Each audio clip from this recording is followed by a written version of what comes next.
Hello, hello. How are you guys doing on this wonderful day? Seems like I was just on live with you all, a couple of days ago.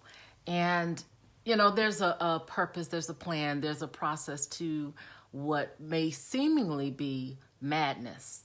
As a matter of fact, when you're in a crisis, and I'm still on that same page about crisis leadership, and I've said this before and I'll say it again, it's what's really inside of you that will come forth when you're in a crisis. And so when people don't know what your vision is, when people can't understand your plan, and this is regardless as to whether or not you're in a crisis situation, it may appear to be mayhem and madness to the untrained mind, if you will, but what's most important is that you understand what you're dealing with and what you are assigned to do in such a season as what we're all dealing with right now.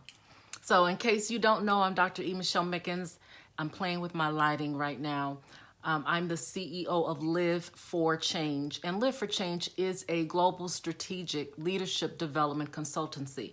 It is a Christian-based consultancy, and what we primarily do under our Be For Real leadership series, it's our trademark, where we conduct consulting, we do our coaching, leadership consulting, we do workshops, we have digital materials. I'm the author of a book so far, just one, for leadership, and it is When Purpose Exceeds Profits. And so the leadership development piece is under this Be For Real leadership series. And today I wanted to just touch on a couple of things, because if you follow me on Facebook, you will see that I have recently published my podcast, and that podcast, which is not directly under, interestingly enough, it's not directly under the Be For Real leadership series, but nevertheless, I do leadership development on the podcast. And The Introverted Loudmouth is the name of the podcast. And I recently released, or published, I should say, the podcast where I interview Cheryl Wilson, who is the CEO or the executive director of Preferred Properties, Inc., Northwest Ohio. And so I just thought I would reference a couple of things that shaped, a couple of things from the interview that actually shaped today's conversation. Today I'm talking about women who run. Women who run and women that will run. And let's see, 2 days ago, what's today? Thursday. So on Monday, I put out my newsletter, and it was centered around run, the word run, R-U-N. And a couple of days ago, I came on live and talked a little bit about what run is all about. And that's still in my spirit. It's still something that I know is pertinent. And this is the focus of today's conversation. Women will run. And I'm looking at leadership, crisis leadership, through the eyes of women in leadership. So I am glancing over at my notes because my goal is to stay on point, to keep it pertinent, to keep it focused, and to add value as I share some nuggets and some insights. So ask a woman in leadership, will you run? And the answer will be yes. Then ask her this question, are you in? And the answer will be the same. Absolutely. And so when I talk about running, I'm talking about women will run with advanced speed, like an athlete moving forward with full effort and directed purpose. Women will run with an intense desire to get to the goal as quickly as possible. And the influence behind run actually comes from 1 Corinthians, the 9th chapter. Yes, the 9th chapter, verses 24 through 27. 1 Corinthians 9, 24 through 27. And that scripture is centered around the purpose of running and why one should run and how you should run as an athlete, someone who is trained and someone who is focused and someone who is driven by purpose. And so with that in mind, I want to take a closer look at how business women leaders make decisions in a crisis, because that's something to look at. I don't often compare men and women when it comes to leadership. I look at leadership as a whole, but I'm very cognizant of the fact that women tend to arrive, we may take different routes, but our goal is to reach that goal. So we may arrive at a conclusion differently from how a man would approach it, but a man would approach it, but nevertheless, we would still find a path that is suitable for the purpose and suitable to get us to our purpose. Women are truly people-oriented. Now, I'm not saying that men are not, but one thing I know about women, being a woman, is that women are people-oriented, and we tend to leverage that to our advantage. And I mentioned this because I shared with you that I interviewed Cheryl Wilson, and that podcast has been published. And in that interview, we had some conversations about influencers, people who actually influenced her, being as she, is a phenomenal leader. Where does some of that come from? And she shared with me how she's gleaned from other women. They just happen to be women leaders, but they were directly over her, and or she was directly under them, however you want to look at it. And the point that she made some very, very powerful points, that she saw their strength. She saw that even in an urgent circumstance, in an urgent situation, that they maintain this level of confidence and poise. And because I noticed that in Cheryl, we had some conversations prior to the interview, especially in this COVID season that we all are dealing with. And that was the focus of the podcast, was how do you lead and lead well in a crisis? And so she shared with me some of those who actually influenced her. And so, as I mentioned, being people-oriented really makes a difference. And I'll go into that a little further. As I mentioned, I already released the published podcast, and I want to encourage you, if you're not already following me on the Introverted Loudmouth, I'm on most podcasting platforms. So you'll find me there. And also, right on my website, I put the link. If you look at Linktree, that's in the description today, in the description area, you will see that once you click there, there are several different links. You'll see links where I do the virtual training, and I have web classes. You'll see the link to the podcast, the various podcasts on the Introverted Loudmouth. You will see links that references Bust the Fuds. Many of you all who follow me, you've heard me talk about how important it is for leaders to know how to overcome fear, uncertainty, and doubt. And especially, this is like a twofold month that we're dealing with. We're still in that COVID season 1. And number 2, the COVID season has heightened anxiety and worry and stress and depression and fear and uncertainty. And so all the more reason why you really want to grab a hold to resources that are available to you. And so that's one of the things that I have. I have free resources and I have paid resources.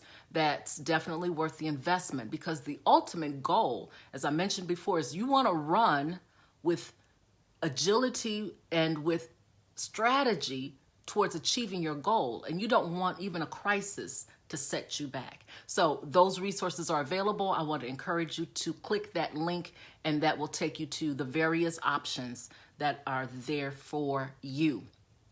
As I continue to move forward, I read an article earlier this morning, as a matter of fact. And the article is, Why Do Women Make Such Good Leaders During COVID-19? So that's part of the inspiration for today's conversation. The author of this article is Cami Anderson, and I found this article on Forbes.com. So I encourage you to take a read. That's a good read, easy read, and it's very pertinent, especially in the season that we are all facing right now. But one of the things that she mentioned that, again, ties into what I'm talking about today is a direct quote: having a diverse repertoire of leadership strategies has clearly served women well in leading through this current crisis. And she's referencing how, women have been accused, if you will. Women have been accused of going and getting their direction, other direction, I believe is the coined phrase, other direction, where they will go outside of their own intuition to gain information before making decisions. And so I mentioned earlier the importance, or one of the tools that women use, is the fact that they are people oriented, and gaining insight from others, especially other leaders, others who are experts in their area, gaining knowledge from them, in addition to gathering data that's pertinent to how you're making your decisions, your sound decisions, is absolutely, it works in our favor. It's a plus. It's not a negative. Women are less likely to take risks, especially in a crisis.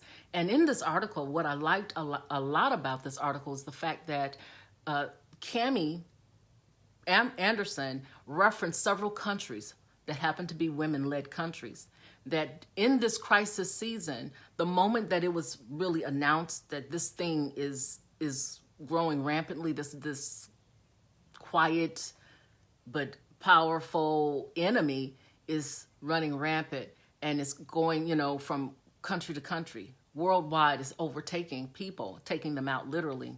Well, many of these women who are leaders of their countries, like Finland, and I think she mentioned Denmark and some others, she was saying how they quickly shut things down. They quickly made a decision to shut down the economy because the goal was to save lives, right?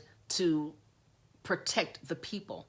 And again, I encourage you to read that article because it was very informative, but it was powerful.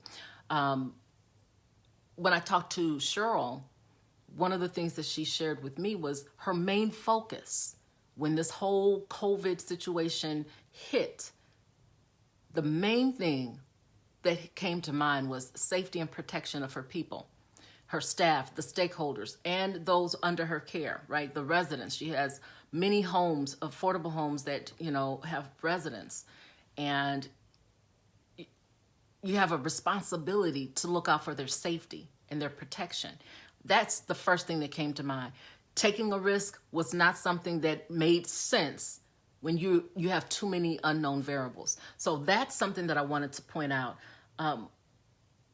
Women, even under stress, we have a tendency to, and I'm not saying that men don't do this, but I'm saying what I've noticed about women, even when they're stressed, even in a crisis situation, they tend to judge things fairly.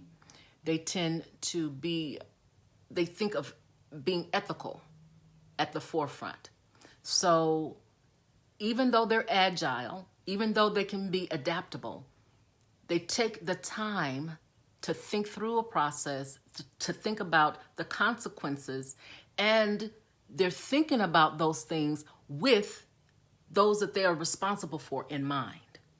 And all the more reason why I can appreciate the way these women who are over, these various countries, how they made their decision. They had their people in the forefront of their mind. They weren't worried about anything else because the economy doesn't matter if you don't have the people, right? If you don't have the people to support that economy. So that was something else that was pointed out. I often talk about corporate social responsibility, and I talk about inclusion, diversity, and how we as people, as leaders in general, should use emotional intelligence and social intelligence more often, because it heightens your ability to be more effective in your leadership. And in a crisis, those elements, if they're in you, that's part of what comes up. Prime example, in the article that Cami Anderson wrote, she said that, it's got to be more to women in their decision making than emotional intelligence and being motherly. I know that I referenced those two things in an interview that I did a couple of years ago.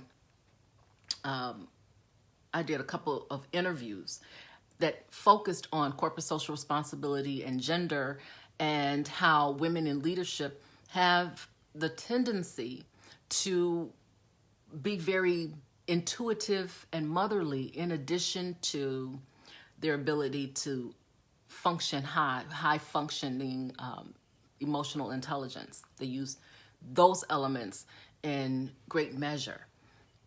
Social intelligence, really what differentiates social intelligence from emotional intelligence, is the social aspect is more about outward and how you are caring for the people, whereas emotional intelligence is exercising more of self-awareness and how you are managing your own emotions in various settings, and how skillful you are in managing others when it comes to their emotions.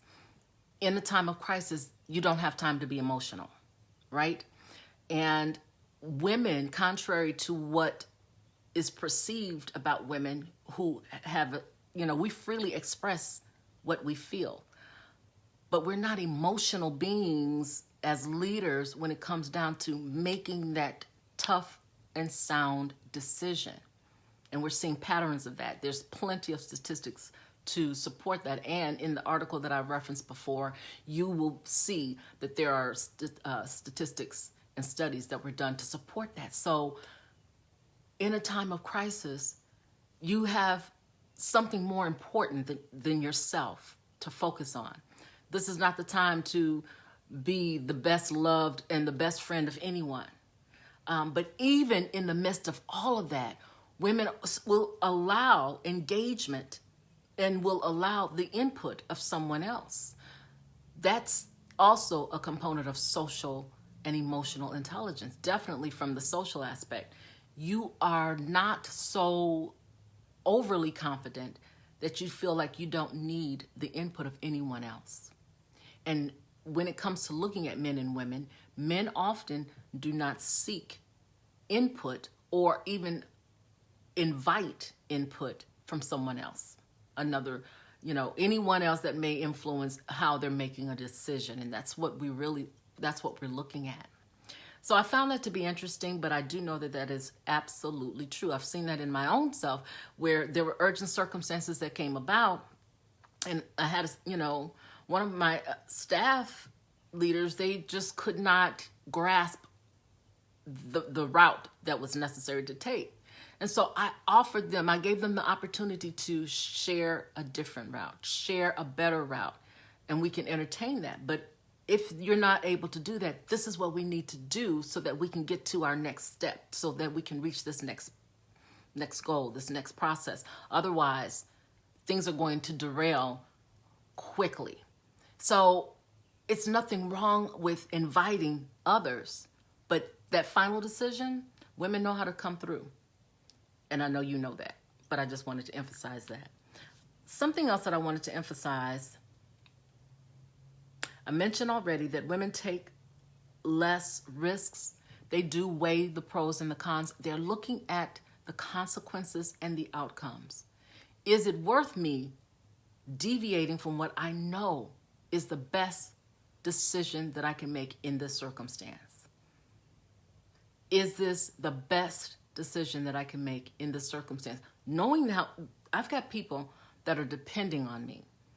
Crisis leadership is really about how to lead well, knowing that you have people that are depending on you to make the right decisions, to do the right thing, and to really take that lead.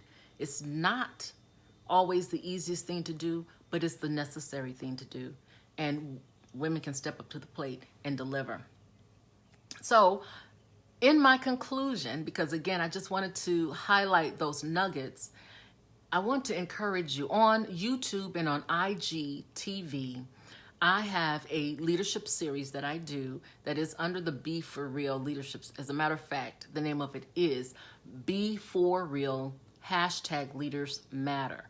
Again, it's on IGTV, which is associated with Instagram, and it's also on YouTube. So please follow me on YouTube, subscribe to my YouTube channels, follow me on Instagram, and under the IGTV, you'll find leaders, well, it's #Leaders Matter, Be For Real, #Leaders Matter. Again, I've done series, especially on this particular topic, crisis leadership. It's also on the introverted loudmouth. So I wanted to make that plug. And this last thing that I want to say, women in leadership, they display perspicacity. Perspicacity. For me, that's not the easiest word to say, but I absolutely love that word, perspicacity. And that has to do with women who have this incredible vision. They have clarity of vision. They're keen. They're very alert. These are the type of women who they have great insight, and they have keen discernment. So again, pulling it all together, will women run? They absolutely will. They'll run their organizations. They will run and operate at a high level, a high frequency. They will do whatever it takes to run the race. And they will run steadily.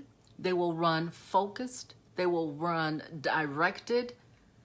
And they will make sure the authentic, the transformational leader, they will make sure that their team is running right alongside with them. They're not going to outrun them. They're not in a race against them. But the race is towards the mark. The race is towards achieving the goal in spite of a crisis. So, perspicacity.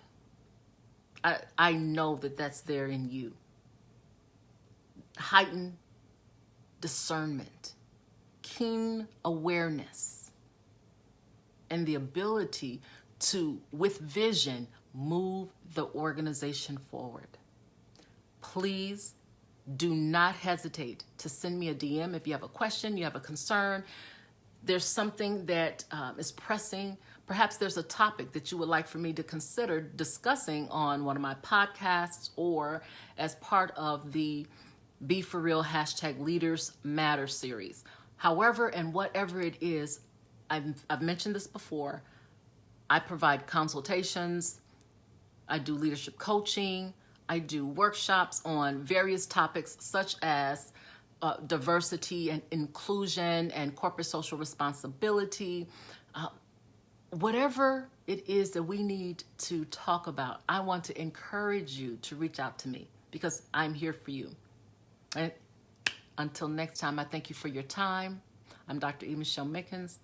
Be safe, be blessed, and be for real. REAL, the acronym is Reliable, Ethical, Authentic Learner.